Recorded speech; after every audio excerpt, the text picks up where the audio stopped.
to the UK, Thailand to Paraguay, Vegas, New York, LA, Sashay, Shantae, you stay. Drag is all over the world.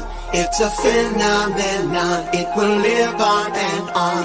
Drag is all over the world. It's a phenomenon. It's a phenomenon.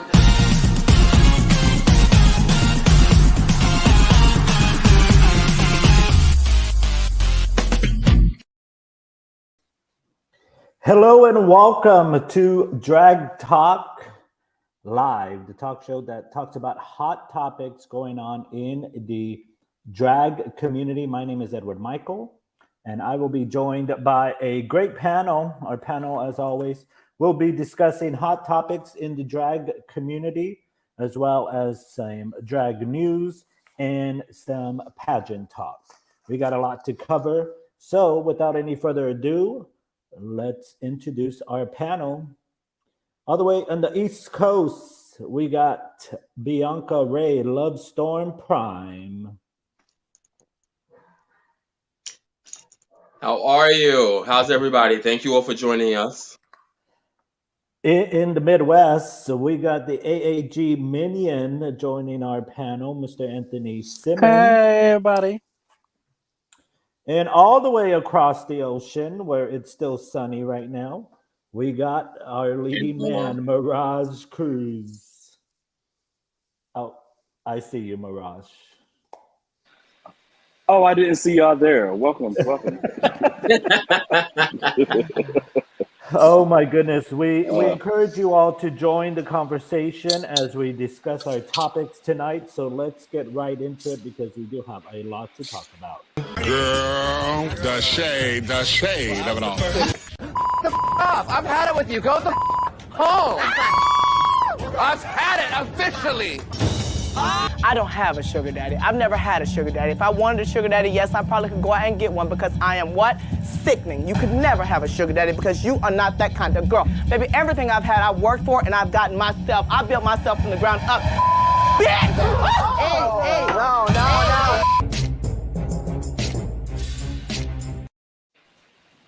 All right, let's begin with the National Showgirl and National Showman Pageantry System has announced their dates for their national pageant.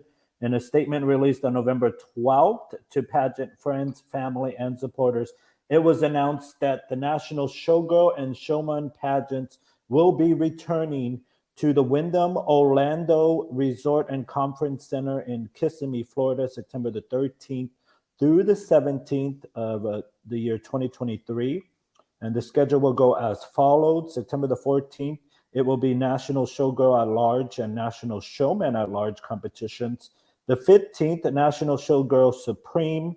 The 16th, the National Showman. And the 17th, National Showgirl competition. Now, it was also stated that the schedule had changed slightly due to feedback from contestants who asked for later registration and interview times. So therefore, registrations and interviews will be the day prior to the national competition in order for contestants to focus on their interviews one day and then focus on their stage presentation the next. So the question to the panel: as a contestant, is having interviews one day and stage presentation another day, does that improve your mindset or allow you to do the best in the competition? Who wants to start? Okay, Anthony. Y'all can go first. Y'all can go first. y'all can pick. I don't compete, so y'all can go first. I guess as a competitor, I guess I'll answer.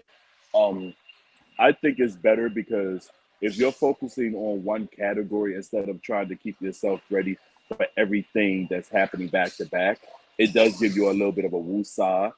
When you have that 2-day split in a competition, it gives you an opportunity to stop, reflect on what you presented, and honestly, it does give you a little extra time to get those last minute things together for the clothing category, for your talent categories, and also because I'm noticing that a lot of pageants now are starting to be held on weekdays. which becomes a little bit of a problem for some people because if you have people who are coming to dance for you, most dancers have regular 9 to 5 jobs, i.e., that means they are not available on weekdays so readily. So having that split day does give them an opportunity to, for lack of a better term, get to wherever they need to, and then you'll have that extra day of practice. But that's just my 2 cents. Bianca? Because I miss Mirage so much, I'll say I'd rather have a solo talent. No, nonetheless. Let me just be honest. Me and Interview have never been friends. He's like Bill. We just don't get along, but he comes around every month.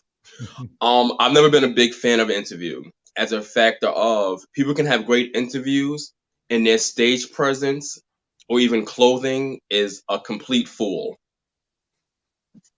I can't say should Interview be a Tuesday or a Wednesday. I'm just not big on Interview. It's just, it gives me anxiety as much as I can talk. And baby, God knows I can talk. I can really talk about a lot of everything. That gives me anxiety. So it's just like, is it going to be does it matter if it's Wednesday or Thursday? No, let's just get everything done and over with.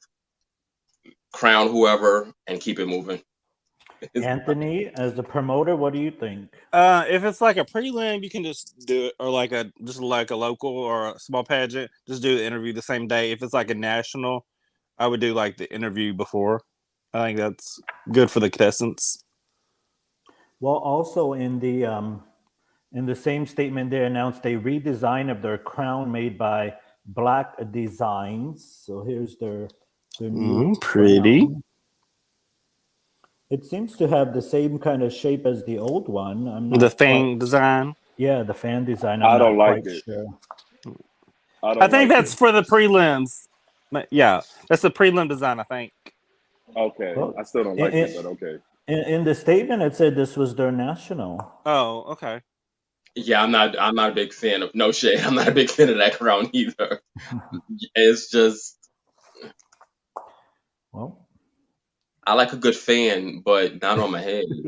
That's their crown is a fan anyway. I don't like that. That's why I don't like the crown. Period. I don't like the crown like that. It's a unique. I like it. My thing is this: I like I like it for the pretenses of it can go with any hairstyle that the queen has, whether it's an updo, shortcut bun. It could go with any style. The issue that I have with it is it's not a flattering design. You know, the whole allure about the original showgirl crown was it looked more like a fanned out crown with peaks. Now it's this round bob thing that just, in my opinion, is not flattering. All right, well, moving. It's the factor of it looks like you have to have either down hair or a shortcut. Like if you put on, like for the girls who wear the hair that touch the heavens, the helmets. Your hair actually starts where it's supposed to. Yeah, no shade. Yeah, if your hair starts where it's supposed to start, the crown literally has to go either on the top of it or in front of it. It can't sit where it's supposed to if you have on helmet hair, as Mirage just said. So I'm just like, it's about like, I guess, wearing down hair for crowning, I guess. Well, moving along, guess who's back in the news for pageantry? US of A or Unlimited Pageantry System. They have Nancy Newton has announced she is stepping back in charge of the pageantry system. Here's her release. She says, for many years, USA Unlimited has been a symbol of excellence in the industry of pageantry. For many years, I realized due to a myriad of health reasons, people I've trusted have stepped in to help me oversee the organization. It's not been perfect. It's been far from perfect. Effective immediately, I am stepping back into the primary chair of this organization. I have a sincere love for US of A Unlimited. So many people I call friends today have dedicated their time, talent, and love to make the legacy of this organization one that was worthy of remembering. It is my sincere desire to return this organization to its former glory, back to the roots of what made it great. Oh, can I go first on this one? Question to the panel. What are your thoughts with Nancy Newton stepping back in as the primary chair of Unlimited Pageantry Organization? Is this going to improve the pageantry system, or with all their baggage going to hurt it? Well, everybody's stepping down as it is. They've had how many board members step down? And I'm glad that she made this press release because, I mean, she can make this press release, but we're still waiting on the press release from Newcomer being canceled. But I think it's a good thing she stepped down because after all that stuff with Kira, it just looked bad still. So I don't know if there's anything that they. Do you think she has the what is it, the following to make it great again, as she says? I don't know. They're gonna have to do a lot to get it to fix the damage that's already been done. Because, I mean, what's stopping them from canceling another pageant 6 days before the pageant? Mm-hmm. Now, Bianca, you competed for this system, so you have a little bit of history with them. What do you think? Here we go again. I swear this is like deja vu. I'm looking at it as a factor of hopefully come the new year or even come this week or next month, they can get on a better page as a unified team and give those prospective contestants that wanted to do Newcomer and couldn't, that are preparing for the 2023 season, some kind of guidance as a factor of where is the system going. Because we still don't know. Hold on. We had this conversation 2 weeks ago about the lack of communication, the lack of direction within any system to potential contestants such as myself. I know I can only speak for myself. Let me take that back. I can only speak for me. I want to see where this is going. Is it getting back on the right path to greatness, which, like I said 2 weeks ago, USA, well, Gay USA at that time was one of the premier pageants for male leads. They added the Miss and so forth and so on. Hopefully, with this statement being released, they can get on a better path for the future. Would you compete, or would you wait a couple of years to see where the system is going? Come 2023, if I like what I'm seeing so far, yes, I will be competing in 2023. I don't believe, as much as we all want to wait and, well, let me phrase that. Let me take that back. As a contestant for who wants to do a pageant, I don't see me waiting, because at the end of the day, me waiting, I could be gone in 2024. The pageant can be, when I say gone, I could be dead. That's one. Two, the pageant can be completely disbanded, not just Unlimited. Any pageant can be completely disbanded. Mm-hmm. We can prepare, but at the end of the day, as we just seen, these newcomers were literally ready to compete the week prior, and then the week prior or the week coming is, well, actually the week prior, it was canceled. The following week was supposed to be the pageant. So you never know. Mirage, what do you think?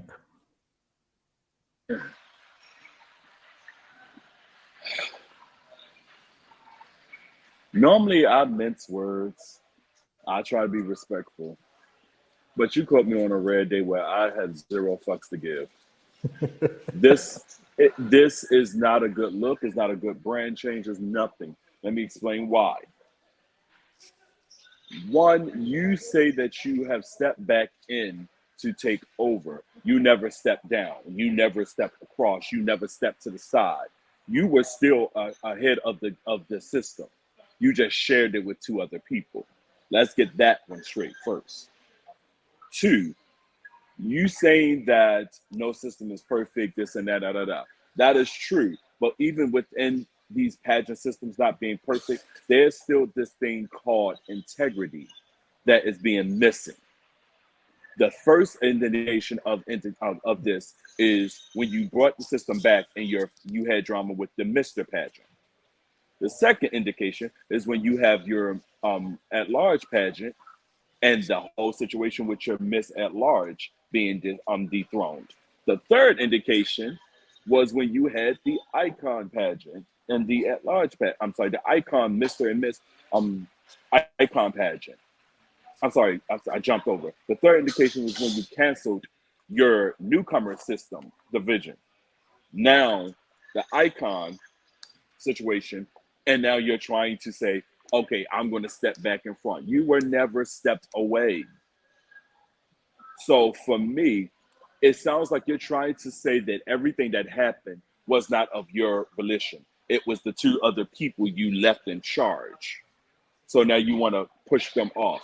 No. We're not going to sit here and we're not going to put the blame on somebody else so you can look like your hands were clean and now you're going to bring it back to prestiginess. No. As someone who competed in pageants, because I feel like at this point, I guess everybody should know now, I'm officially retired. Don't call me, don't text me, nothing. I'm not doing any more pageants. You want to do the pageant? Done. I competed. Let me explain this. I competed for Mr. Gay USA years ago. When I started my career in the pageant world was back when the pageants, when it was during its glory time.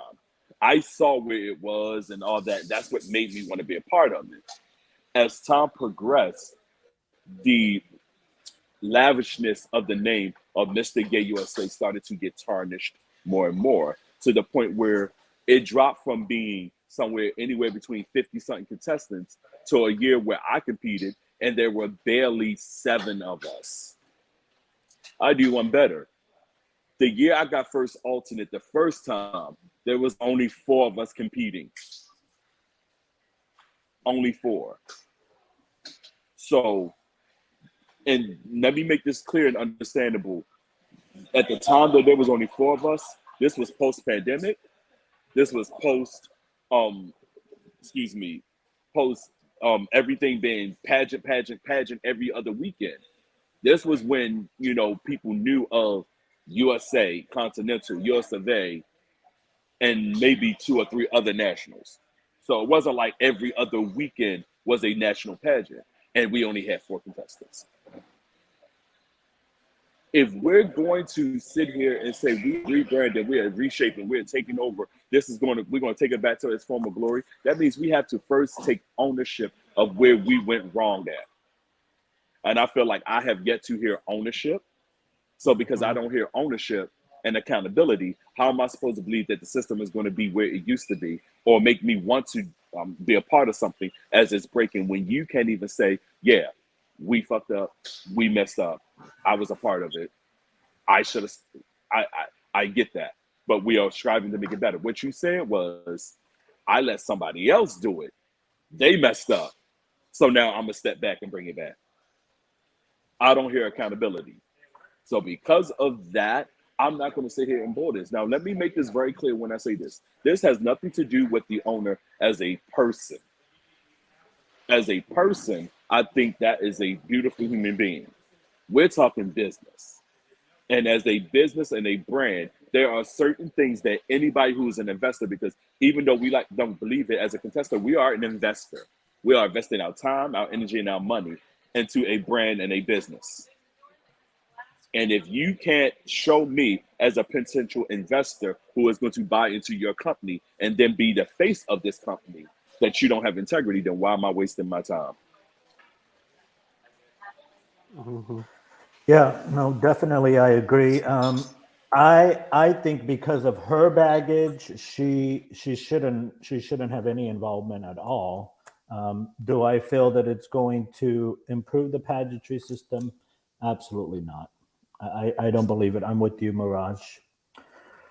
All right, moving on. Speaking about pageants, we have potentially a new one coming up. Papers are filed and approved. The name is National Icon. This coming from Peyton Markstone has announced a new pageantry system. Let's check out the details of this.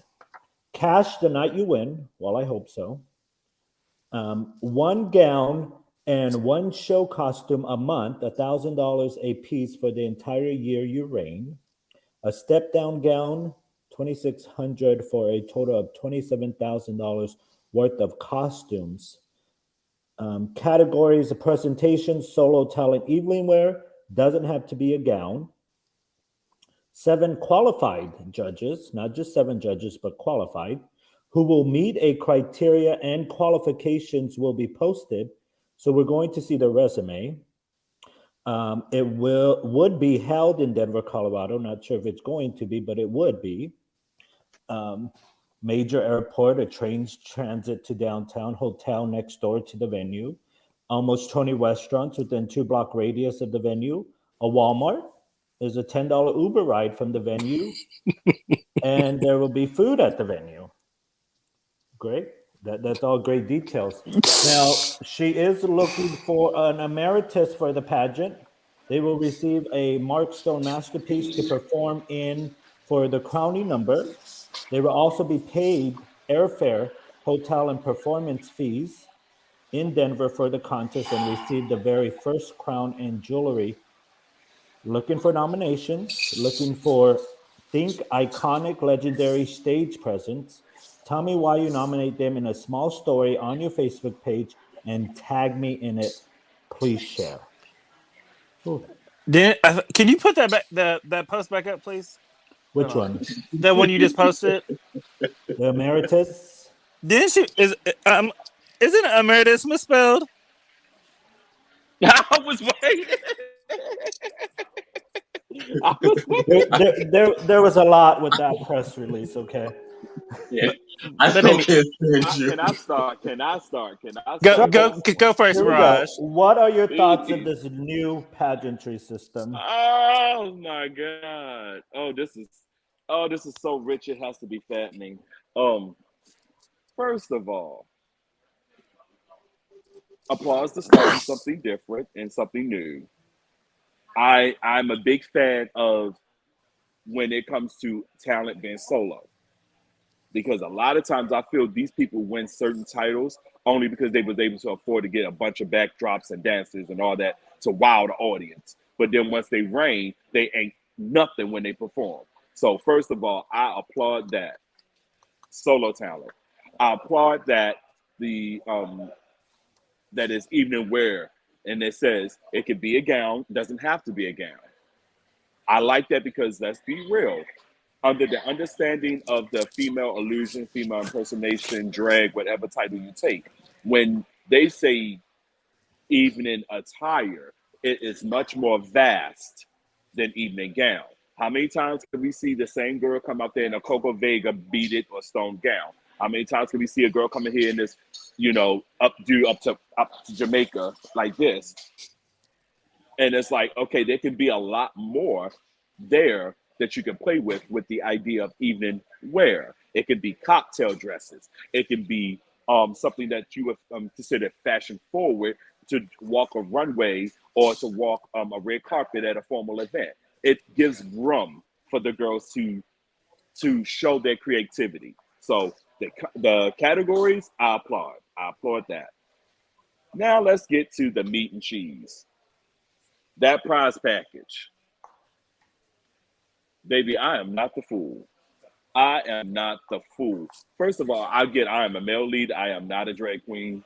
So it does not affect me as a competitor. But as somebody reading this who can potentially get you a competitor, come on. First of all, you're going to say the winner going to get, what was that first number? Because I like to do numbers. I like to work with numbers. Well, they're going to get their cash when they win. How much cash? That's the key part. That's why I say, what's that number? That's why I said, pull it back up. What's that number? The cash is white squares, white squares, white squares. So then the second thing is, it says you get an evening gown. Can you pull it back up? It says you would get a costume and a gown once a month, $1,000 piece. So that means you're going to spend $1,000 each month for a costume and $1,000 each month for a gown. She's a seamstress. She makes stuff. So I think she's going to make you stuff. So she's saying that she's going to make $1,000 worth gown and I think so. each month. I think so. Maybe. So my question becomes this: on what scale is this gown being judged on for it to be $1,000 worthy? Because I can sit here and I can put something together and say, baby, this is $1,000 worthy shirt. And who are you to tell me that it's not? So just know that's your shirt. You see it. But see, y'all making me so gay today. Why? Two, then you break down the next payment not payment, but your next monetary part of your gift package, which was the step down gown, $2,600. You're spending a lot of money to make fabric and stuff. And I don't know about anybody else, but I'm one of these people. I'm like, give me the cash instead. Because I don't care what anybody say. A lot of us have invested money in gowns and suits and stuff for a competition. And they have prelim night and final night. And we don't even get to final night. So I got a $23,000 jacket or a $23,000 gown in the closet that has yet to hit a stage that can now make its grand, appearance. I mean, let's just keep it real. I have yet to see a girl win America, Black Universe, Continental, any of the big name pageants, and every month has something brand new made. She has went in her closet once or twice to be seen. So I'm supposed to believe that you're gonna make this outfit once a month for this person and this step down gown for this person, and that we are not going to see them any other time but once a month to wear that $1,000 gown you made and that $1,000 dance outfit. I'd rather you give me the $1,000. I can go to a girl that I have been going to who makes credible dance outfits or whatever and get a couple for that month and a couple of cute dress walk-arounds that I can wear for that month. So every month I'll have multiple looks and multiple outfits. I'm just saying. When it comes down to it, let me just throw my 2 cents in, literally, because I am literally the female figure on the panel. But nonetheless, I still look at it as to see if this is what will transpire. Let's be honest. When it comes down to it, a dance costume for some of the girls is really irrelevant. I can see a gown at a national walk or a look or two at a national walk to be that representative at that walk. Now, my question is, when it comes to transportation for these national walks to be your representative, when it comes to hotel and lodging, granted, a costume and a gown are great, but I still need to see the other two aspects of being the reigning. Even within the emeritus, like, what does the crown look like? Do you already have these costumes? And the funny thing is, she may already have these costumes and gown made. Let's be honest. Now, if you have them made, are they made for someone who is petite? And there's nothing against my petite sisters, but I'm a plus size young lady. I'm literally like in an 18 to a 20 something. We're just about an 18 to a 20 something. We got to ask these questions. Who's it for? Nonetheless, I still want to see what's the actual crowning amount? It says cash that night. What's the amount? How much? Now, with the $1,000 gown and the costume, okay. Within any system, you go in, they promise you the world. Do they or will they give you the world? We won't know until we are actually put into that perspective of the reigning. Any system can promise you stuff, and shit may happen to where as though you don't get it. We're all human. Now, if it's a recurring, the first month, oh well, what had happened was I don't have the $1,000 gown, I don't have the money, yada yada yada. You may excuse it the first month because shit do happen. Now the second month and the third month, that's when it becomes an issue of the recurring bullshit or shenanigans from the previous month. I say good luck to National Icon, as I've said good luck to Starlight. The other pageant of 2 months, the other time, the newcomer. Shooting Star. Shooting Star. Is it Shooting Star? It was the Star. It was everybody want to be a star nowadays. I just say good luck and hopefully everything works out. Within any pageant, it has to start somewhere. Continental didn't start last night and it became Continental. Universe, America, US of A, show person or show people, you got to be politically correct, whatever didn't start literally yesterday and it became, ta-da! We'll see. Bianca, why are you wearing me out like this? Why are you wearing me out like this? I'm in front of coworkers laughing. We'll see how it goes. But no, I like that, and this is where now let me just say this real quick.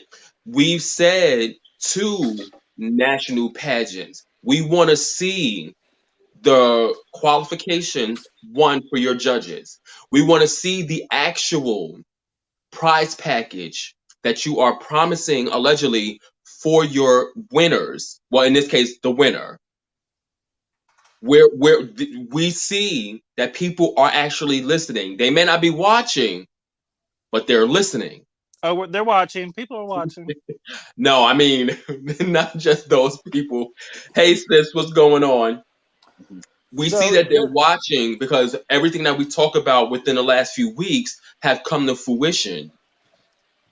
This is a prime example. They're giving you the criteria. Now, just hopefully for 2023, those criteria actually come and play out.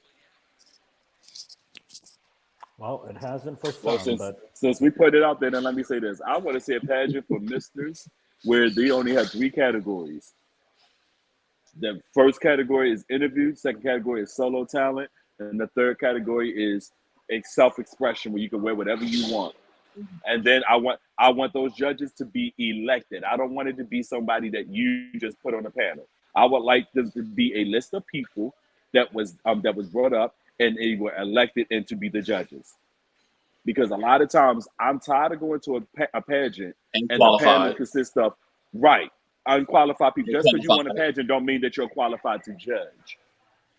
I've seen many of people sit on a panel. How are you going to sit here and judge me when you competed for this title 7 times and you ain't win? But now you finally got it your 8th time. You're going to say he's going to tell me, oh, that wasn't right.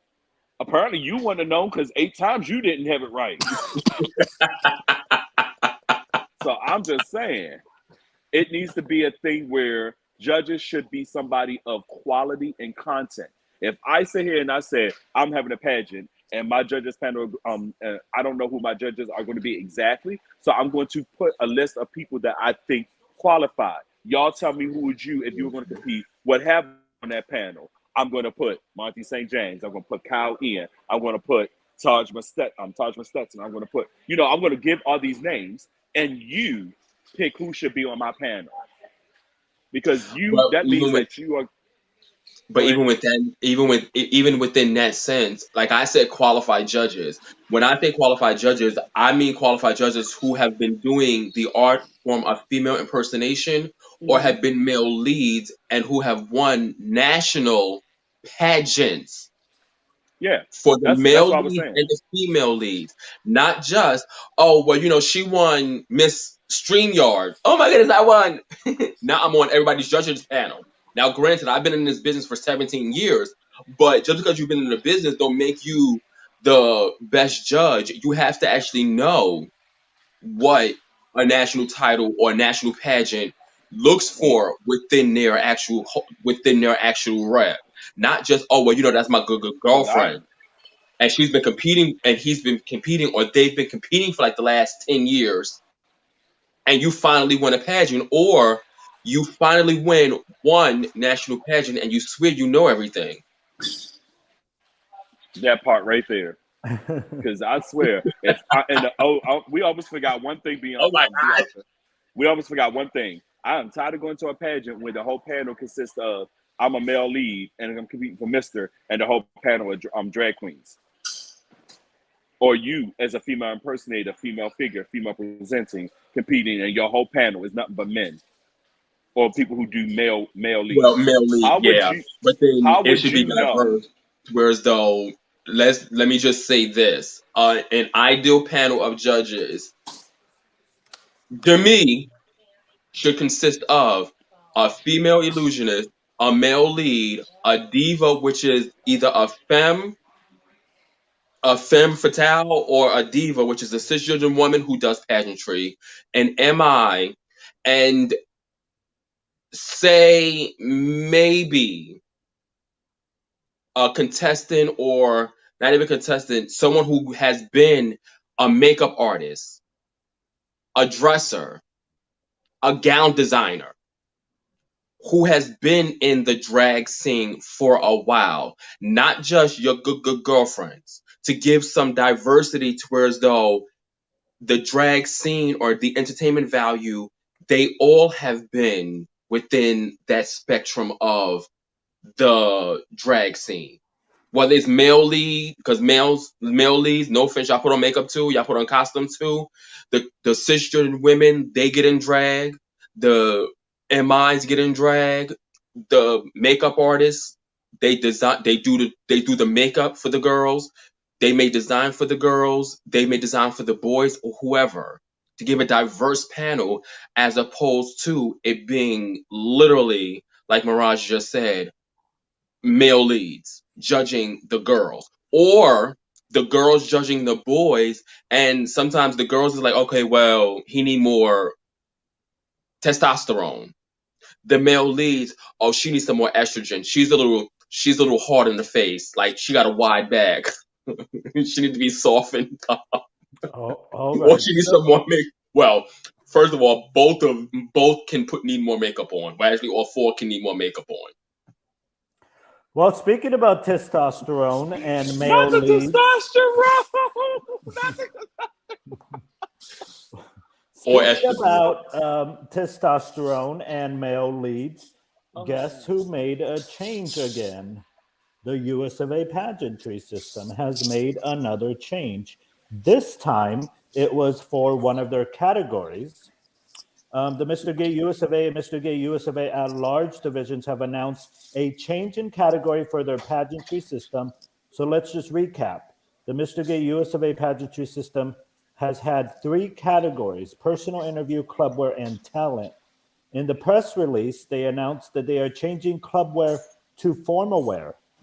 It was said from its inception, the clubwear category has been wrapped with confusion and issues of consistency. Due to a general descriptive nature of clubwear category, promoters and contestants did not understand what we were looking for in the category, and it has caused a lot of stress and uncertainty as they have prepared for our competition. We have, after careful deliberation with Scott Burke, the other national promoters, and the reigning national court, we have decided to add formal wear as a category and remove the clubwear category. So let's give you a description of what they say formal wear is. Formal wear may be of any color or style and should scream red carpet. This category is not limited to a tuxedo. Stoning and embellishments are not in any way required. If stoning and or beading are used, it should be used strategically and enhance the overall look of the outfit. Many formal wear looks lose their formality and become sportswear or costumes without proper design. Formal wear should not be overdone to the point of looking like a costume. It can be either modern or fashionably current, or it can be classic and timeless. Every piece of the garment for each accessory should complement the overall look. Each contestant will be required to submit a formal wear description card. Bullshit. Sorry. So here's the question to the panel. Sorry.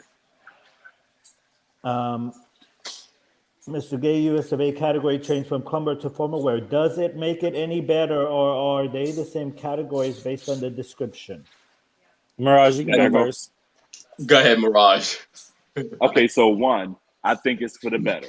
I think it's for the better because when they came up with this whole thing about clubwear and how they want us to come out there in something that we would see fashionable at a club, you cannot say that you're going to judge somebody who is fashion forward in Miami against somebody who's fashion forward in, say, the Midwest versus somebody who's fashion forward in New York. Because New York, I'm sorry, I don't give what anybody say, is the fashion capital. That's where Fashion Week started. So trust and believe New York knows about fashion. But then you're going to sit here and you're going to be like, oh, but somebody in Texas had a better clubwear. Texas has a different look and feel than New York does, which is completely different than Miami, which is also completely different than Wisconsin. So if I came out here and I had an outfit for a clubwear that was designed by a fashion student that was at NYU or a fashion institute, and he comes out here, he's wearing something that's a cute fashion look for somebody in the Texas, and you're going to say that's better because you can understand that one versus what I wear becomes a miscommunication. That's the first thing. Secondly, by it being formal wear, that's great because formal wear is universal. Everybody knows formal wear consists of a shirt, a tie, a jacket, slacks, and shoes. Bam. From there is where you bring in your creativity. It leaves no misunderstanding when he turns that corner if it's formal wear or not. What makes it a problem is, like they said in the description, when people overdo it. My question becomes, when is it being classified overdone? Because I've seen people come out there for for formal wear with a completely rhinestone coat. And you say, oh, that was not costume. And then another person come out there in a completely rhinestone coat, but because they didn't spend the amount of money to get the quality stones or the quality beads, now it's oh, that looks costume to me. Mm-hmm. When I say formal wear, it needs to be formal wear fabric. In the discussion. That's why I love Black America and when they say formal wear, stones and beads are not allowed. You can come out there with something that's creative for formal wear. I've seen many of, like the boy who just won Black Universe this year for formal wear. He shut it down.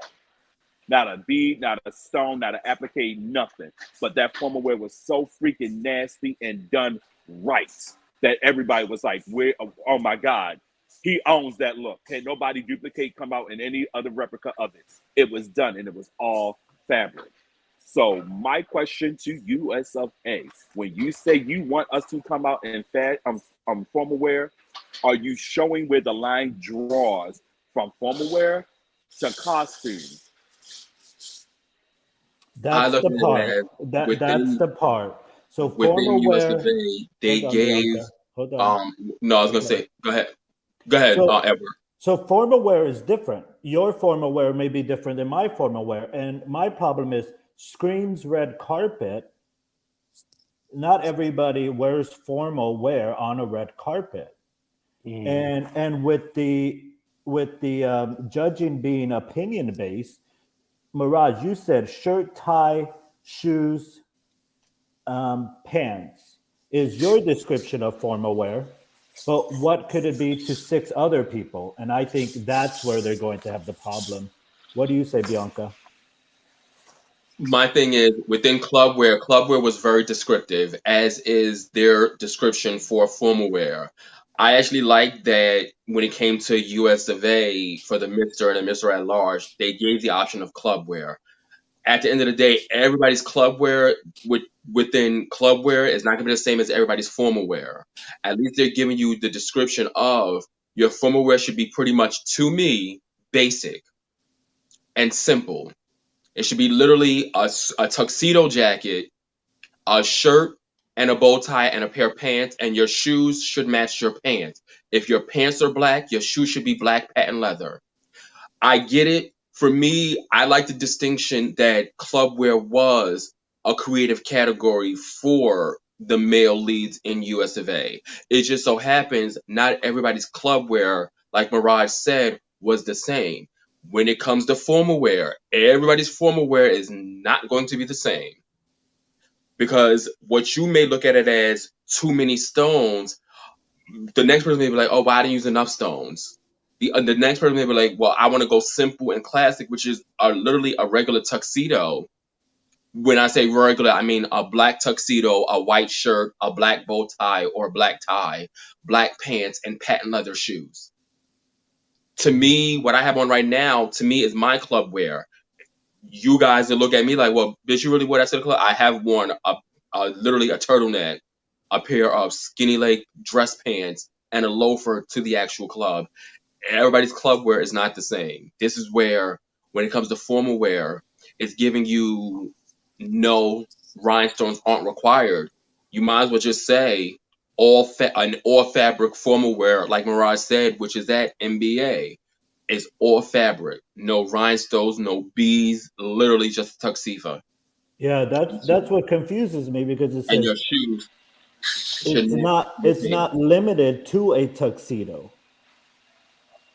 You know, But that can mean a suit, whether it's a dress suit, a dress suit, which is literally a 3-piece dress suit, which is right, a jacket, a vest, a pair of pants. We right. should all complement each other. Within, What you may even do a cover bun.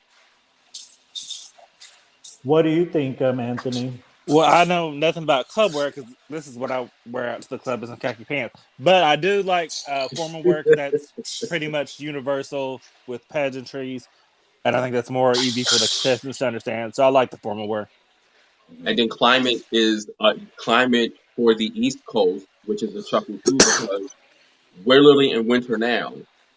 It just so happens Florida is pretty cold or pretty cool right now too, but Texas is hot all year round. California and Arizona, y'all hot as hell all year round. So everybody's club wear, even formal wear, isn't going to be the same. A 3-piece tuxedo here with an overcoat is our formal wear. Whereas warmer, they may do literally a shirt, a jacket, or even a blazer, a jacket, and a pair of pants and a loafer. Yeah. But at least you can sell that that's something formal versus club. If you came out, like you say, if you came out in your turtleneck and your slacks and your shoes, we can say that's club wear because we see people like that, dress like that, and be like, oh, that's a sickening. It's cute, it's complimentary, it's simple. They said like, oh, that's not club wear because when we wear club wear, we wearing the boots and the this and the that.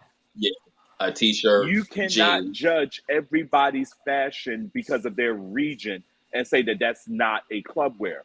But I can sit here and say, if you came out here in a, let's say, linen suit, because you live in a warmer climate, and he came out in a wool suit, that's still a suit. Yep. That's all right. Our formal wear. All right. Well, we had a lot of pageants, so we're going to move on to some pageant talk at this time. So be right back.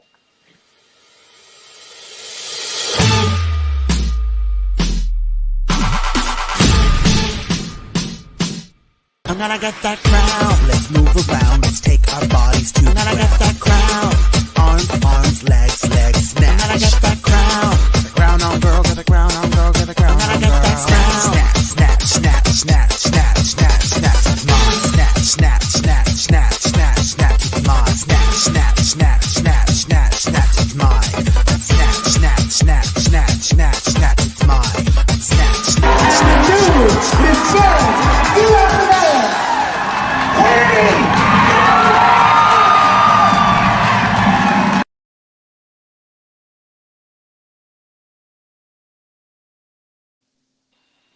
All right, we're going to get through our pageant talk really quick here.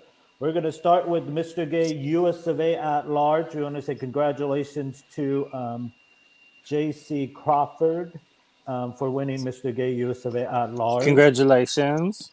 Congratulations. Jermari Oz Jackson, Olajuwon Keon Alexander, Kadarius C. Black, and Ariel Brooke. They're all pictured right there as the top 5 finalists for that. Let's go to Mr. Gay USA. They look good.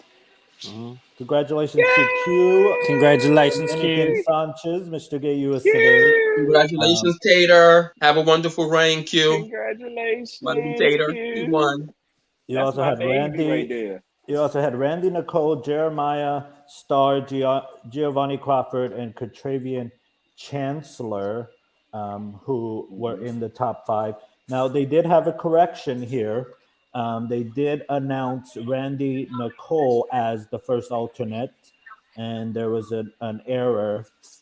Jeremiah received a 49 in Clubwear and a 44 in interview. Randy received a 50 in Clubwear and a 43 in interview. So as a result, Jeremiah should have been announced as the first alternate and Randy as the second alternate. And that is because of these scores. If you could see here, they both tied for first alternate.